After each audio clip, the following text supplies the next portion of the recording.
अच्छा अगस्त next topic 11.5 chapter number 11 sound noise pollution. आपने एग्जाम में किस तरह अटेम्प्ट करना है। आपके पास एग्जाम में यहाँ से क्वेश्चन आता है what is the difference between noise and musical sound. तो आपने जब इनका डिफरेंस देना है तो काइंडली आपने ऐसे लाइन लगा के और आपने पॉइंट्स में आपने डिफरेंस देना है, ठीक है। तो आपने सबसे पहले जो नॉइज साउंड होंगी उनकी डेफिनेशन देनी है। The sounds which have jarring and unpleasant effect on our ear are called noise. इसके लिए ये रहा, यहाँ से आप अंडरलाइन कर लें जो आपने इसकी डेफिनेशन लिखनी है। Sound which has jarring and unpleasant effects on our ear is called noise, ठीक है। ये आपके पास डेफिनेशन है नॉइज के लिए, ठीक। और साउंड जबकि दूसरी तरफ आपने म्यूजिकल की डेफिनेशन लिखेंगे वो ये रही आपके पास definition. Sounds which are pleasant to our ears are called musical sound, ठीक है। ऐसी साउंड्स जो कि हमारे ईयर्स के लिए प्लेजेंट हों, वो जिनके प्लेजेंट इफेक्ट्स हों, that are known as the musical sounds. और जबकि नॉइज साउंड में आप क्या डेफिनेशन लिखेंगे, sounds which has jarring and unpleasant, ऐसी साउंड जो कि हमारे कानों के ऊपर बुरे और नाखुशगवार तासुरात मरतब करें, they are known as the noise. फिर इसके बाद आपने पहले दोनों की डेफिनेशन लिखनी है फर्स्ट पॉइंट पे, ठीक है। आपने डेफिनेशन के बाद उसके बाद दोनों पे यहाँ पे फिर नॉइज की आपने एग्जांपल देनी है और इस तरफ आपने किसकी एग्जांपल देनी है, म्यूजिकल साउंड की आपने एग्जांपल देनी है। तो म्यूजिकल की एग्जांपल ये नहीं कि म्यूजिकल साउंड्स कौन कौन सी होती हैं। फॉर एग्जांपल जैसे हमारे पास जैसे म्यूजिकल इंस्ट्रूमेंट से जो हम साउंड प्रोड्यूस करते हैं उनकी साउंड में फॉर एग्जांपल फ्लूट हो गया, हारमोनियम, वायलिन, ड्रम, ईटीसी। तो ये आपने एग्जांपल देनी है म्यूजिकल साउंड में। जबकि नॉइज के लिए आप क्या एग्जांपल देंगे, the sound which are produce by the heavy machineries, ऐसी साउंड जिनको हैवी मशीनरीज प्रोड्यूस कर रहे हों वो नॉइज कहलाती हैं। इसकी एग्जांपल कौन सी है, इसकी एग्जांपल में आपने इसमें हैवी मशीन्स वगैरह लिखना है। हैवी मशीन्स हो गई, ट्रैफिक हॉर्न्स हो गए, ये सारे साउंड। जैसे ये रहा, some sounds produce unpleasant effect on our ear such as sound of machinery, the slamming of door, दरवाजा जब बंद करते हैं उसकी चिरचिर की आवाज आना, गाड़ियों के हारन की वगैरह की आवाज। तो ये आपने एग्जांपल देनी है किसमें, नॉइज में आपने एग्जांपल देनी है, ठीक है। तो सबसे पहले आपने सबसे क्वेश्चन को सब पढ़ना है, बाकी आपने ये 11.5 टॉपिक पूरा पढ़ना है, ठीक है। और आपको ये मेन इसमें से मैं चीजें बता दूं। फिर इसके बाद है कि साउंड जो होती हैं, जो ऐसी साउंड जो नॉइज कहलाती हैं, जाहिर है डेफिनेटली उनकी भी पोल्यूशन होती है। उनकी क्या पोल्यूशन होती है, ये कुछ पॉइंट्स हैं कि इनसे जो नॉइज होती हैं इनके नेगेटिव इफेक्ट होते हैं ह्यूमन हेल्थ पे। उनमें मसलन हेयरिंग लॉस हो सकता है, स्लीपिंग डिस्टर्बेंस हो सकता है, एग्रेशन होता है, हाइपर टेंशन होता है, हाई स्ट्रेस होता है। तो इस तरह की चीजें नॉइज जो आपकी नॉइज की वजह से हो सकती हैं। फॉर एग्जांपल जैसे आप क्लास में बात कर रहे होते हैं, शोर कर रहे होते हैं, आपको टीचर डांटती है, जाहिर है आप तो बात कर रहे होते हैं लेकिन जो टीचर जैसे है वो पढ़ा रहा है या कुछ कर रहा है तो उनको टीचर को वो नॉइज क्या कर रही होती है, डिस्टर्ब कर रही होती है, टेंशन का बायस भी बनती है। इसलिए आपसे कहा जाता है कि बेटा खामोश रहें। फिर उसके बाद आपके पास एक और यहाँ पे मेन पॉइंट है, a safe level of noise depend upon 2 factor. आप चाहते हैं ना कि शोर भी हो और वो भी सेफ हो, तो उसके 2 फैक्टर्स हैं। पहला फैक्टर क्या है, द लेवल, यानी जो वॉल्यूम ऑफ द नॉइज, यानी फर्स्ट तो ये कि उस नॉइज का वॉल्यूम कितना है। अगर बहुत ज्यादा वॉल्यूम ज्यादा है तो डेफिनेटली फिर तो वो अनसेफ होगी आपके लिए। और सेकेंड फैक्टर क्या है, the period of the exposure to the noise. दूसरा ये कि कितनी देर तक वो आवाज रही है। जैसे आप क्लास में बोलते टीचर ने 2 मिनट सुना, 5 मिनट सुना, लेकिन मुसलसल अगर 15-20 मिनट्स तक आप शोर कर रहे हैं तो डेफिनेटली वो तो बहुत बुरा इफेक्ट होगा। तो इसलिए नॉइज की भी अगर सेफ फैक्टर देखे जाएं तो 2 हैं, ठीक है। एक तो जो लेवल, ये volume of the noise, and the other one is the period of the exposure to the noise, कि कितनी देर तक वो एक्सपोजर हो रही है। अच्छा, मोस्टली कहते हैं कंट्रीज में जो नॉइज का लेवल रिकमेंड किया गया वो 85 to 95 डेसिबल है over an 8 hour work day. अगर एक दिन में तकरीबन 8 घंटे काम कर रहे हैं तो उस लिहाज से ये नॉइज का लेवल दिया गया है। हाउएवर कि हम नॉइज पोल्यूशन को रिड्यूस भी कर सकते हैं। जैसे फैक्ट्रीज वगैरह होती हैं, वहां पे मशीनें वगैरह चल रही होती हैं, उनके इक्विपमेंट्स की साउंड होती है, तो उनको रिड्यूस भी किया जा सकता है। उनको कैसे रिड्यूस कर सकता है कि आप ऐसी मशीनें लगाएं जो इन्वायरमेंट फ्रेंडली हों, या फिर मशीन्स वगैरह में ऐसे आप इक्विपमेंट्स लगा लें जो कि उन साउंड्स को क्या कर लें, रिड्यूस कर लें, ठीक है। तो इस तरीके से हम साउंड्स वगैरह को क्या कर सकते हैं, रिड्यूस भी कर सकते हैं। नेक्स्ट टॉपिक है आपके पास इंपॉर्टेंस ऑफ एक्यूजेटिक। एक्यूजेटिक क्या होता है, क्योंकि अभी हम साउंड का ही टॉपिक पढ़ रहे हैं। द टेक्निक और method use to absorb undesirable sounds by soft and porous surface is called acoustic protection, यानी कि जब साउंड अनडिजायरेबल हो और कोई ऐसी टेक्निक यूज की जाए कि जो बाज़ वक़्त आपको आप बोल रहे होते हैं साथ में अनडिजायरेबल साउंड भी होती हैं, तो कोई ऐसी टेक्निक कि आप अनडिजायरेबल साउंड्स को रिड्यूस कर सकें या उनको एब्जॉर्ब कर लें, कोई भी वो टेक्निक यूज करके, तो that technique is known as acoustic. Mostly क्या किया जाता है कि कोई सॉफ्ट या पोरस सरफेस यूज की जाती है उन अनडिजायरेबल साउंड्स को कम करने के लिए, एब्जॉर्ब करने के लिए, क्योंकि आपको पता है कि अगर सरफेस रिजिड है तो उसमें से साउंड की रिफ्लेक्शन तो इजीली होती है, लेकिन अगर आपकी सरफेस रफ किस्म की है तो वहां पे साउंड की रिफ्लेक्शन जो होती है वो इरेगुलर होती है। तो ये भी आप जान लें कि what is regular reflection of sound and irregular reflection of sound. अगर आपकी सरफेस क्या है, स्मूथ है, रिजिड है, तो फिर साउंड की रिफ्लेक्शन जो होगी वो रेगुलर होगी।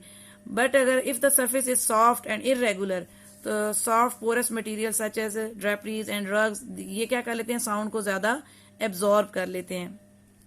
यही वो कुछ टेक्निक्स होती हैं जो कि हम अप्लाई करके अनडिजायरेबल साउंड्स वगैरह को क्या करते हैं, एब्जॉर्ब करते हैं। अब ये हमें टेक्निक कहाँ चाहिए होती है, मोस्टली आपने देखा होगा जैसे क्लासरूम है या पब्लिक हॉल्स हैं, वहां पे साउंड अगर एक जो बात कर रहा होता है बंदा, ऑडियंस तक वो साउंड सही पहुंच नहीं होती या क्लियर नहीं हो रही होती, तो उसकी यही रीजन होती है वहां पर इस तरह की टेक्निक यूज की जाती है ताकि जो बहुत ज्यादा साउंड को एब्जॉर्ब कर रहे हैं या साउंड लेवल वहां पे बहुत कम आ रहा है ऑडियंस को, तो ताकि उनको सही क्लियर सुनाई दे।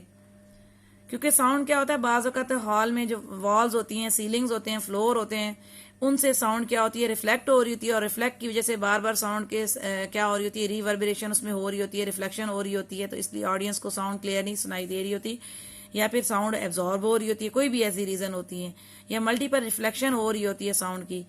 तो इस वजह से जो लेक्चर हॉल्स होते हैं उनको डिजाइन इस तरह किया जाता है, जो ऑडिटोरियम होते हैं, थिएटर हॉल्स होते हैं, कि वहां पे साउंड का बैलेंस होना बहुत ज्यादा जरूरी होता है ताकि साउंड क्या सुनाई दे सके, क्लियर सुनाई दे सके। आपने मोस्टली देखा होगा ना, लेक्चर हॉल्स होते हैं या कॉन्फ्रेंस हॉल वगैरह होते हैं या थिएटर होते हैं, वहां पर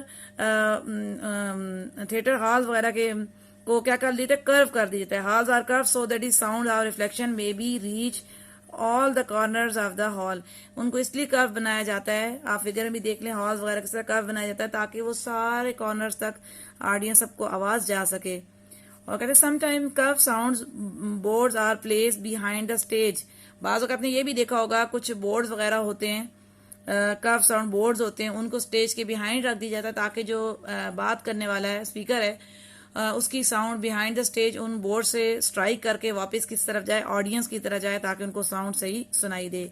तो ये वो कुछ टेक्निक्स होती हैं जिनको यूज किया जाता है ताकि जो एक्स्ट्रा साउंड्स हैं उनको खत्म किया जा सके, या साउंड जो एब्जॉर्ब हो रही है बिला वजह कॉर्नर्स वगैरह से, सीलिंग से, वो साउंड एब्जॉर्ब ना हो बल्कि ऑडियंस तक पहुंचे। तो ये टेक्निक्स यूज की जाती हैं। उन टेक्निक्स को चाहे आप कोई सरफेस यूज कर रहे हैं या हॉल को इस तरह डिजाइन कर रहे हैं कि वो कर्व शेप में हो, या आपने स्टेज के बिहाइंड कोई सरफेस रख दी है, तो that techniques are known as एक्यूजेटिक।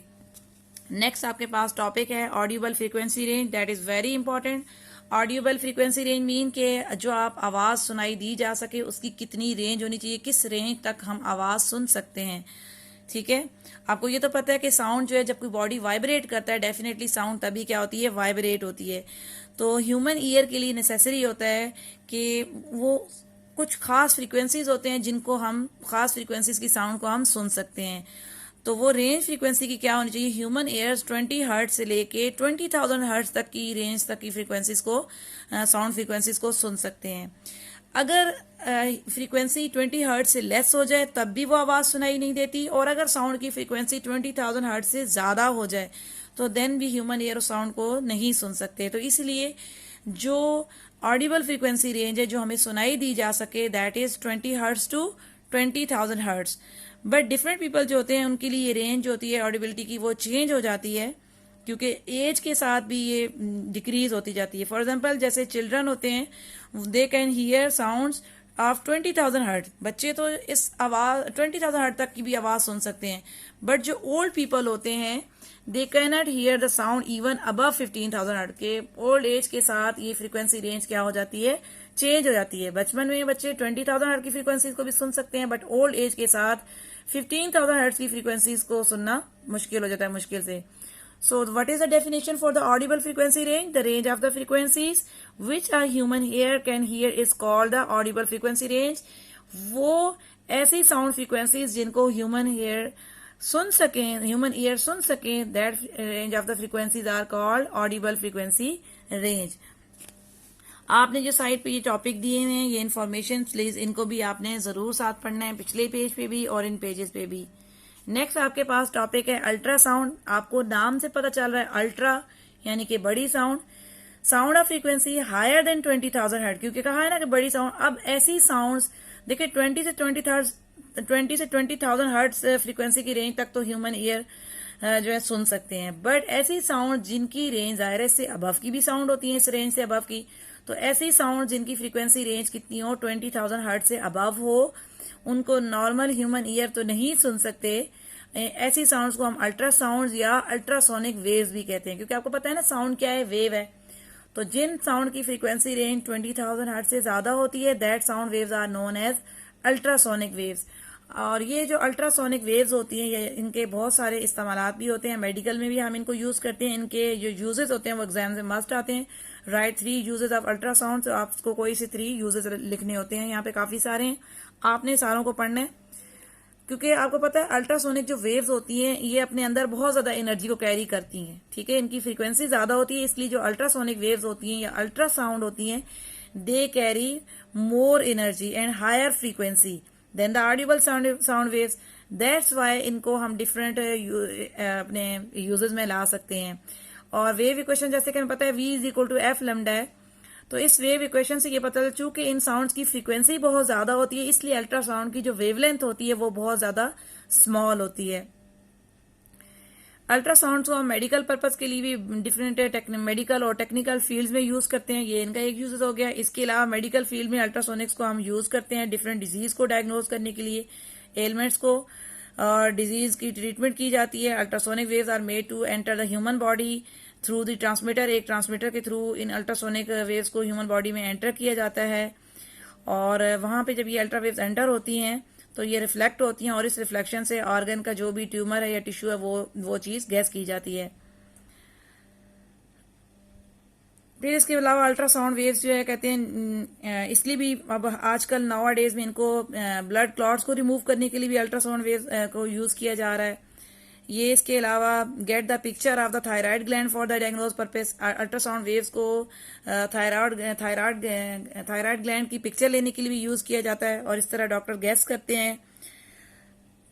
इसके अलावा अल्ट्रासोनिक वेव्स जो हैं वो ओशन वगैरह की डेप्थ को भी फाइंड करते हैं, और ये जो टेक्निक होती है दैट टेक्निक इज सोनार। इस टेक्निक में क्या किया जाता है कि अल्ट्रासोनिक वेव्स को सेंड किया जाता है, ठीक है, उनका जाने का डिस्टेंस, और वो जब नीचे डेप्थ में कोलाइड करके वापस आती हैं उनका आने जाने का डिस्टेंस, ये जिस स्पीड से जाती हैं और जितना टाइम लेती हैं वो टाइम कैलकुलेट कर ली जाता है और स्पीड कैलकुलेट कर ली जाती है, और फिर इस formula S is equal to VT, speed और टाइम को कैलकुलेट कर ली जाता है, इन दोनों को सॉल्व करके, और इस तरह उनका डिस्टेंस क्या कर ली जाता है, फाइंड कर ली जाता है। इस तरह ओशंस वगैरह की हम डेप्थ फाइंड कर लेते हैं, तो that technique is called the sonar. इसी टेक्निक के थ्रू ये जो अल्ट्रासोनिक वेव्स होती हैं हैवी मशीनरी में, जैसे एयरप्लेन्स वगैरह हो गए, इनमें जैसे बहुत ज़्यादा यूज़ की वजह से, टरबाइंस हो गए, एक्सेसिव यूज़ की वजह से इनमें सम टाइम क्या हो जाते हैं, क्रैक पड़ जाते हैं, तो जो कि हमें आम तो नहीं दिखाई देते, तो इनको ये अल्ट्रासोनिक वेव्स यूज़ की जाती हैं। ये वेव्स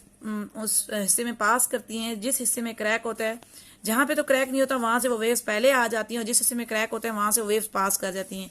तो इस डिफरेंस के थ्रू ये उन हैवी मशीनरीज वगैरह में, टर्बाइंस में, एयरप्लेन्स वगैरह में क्रैक्स को क्या किया जाता है, गैस किया जाता है, और फिर उनको जो भी उसको ठीक करना होता है किया जाता है।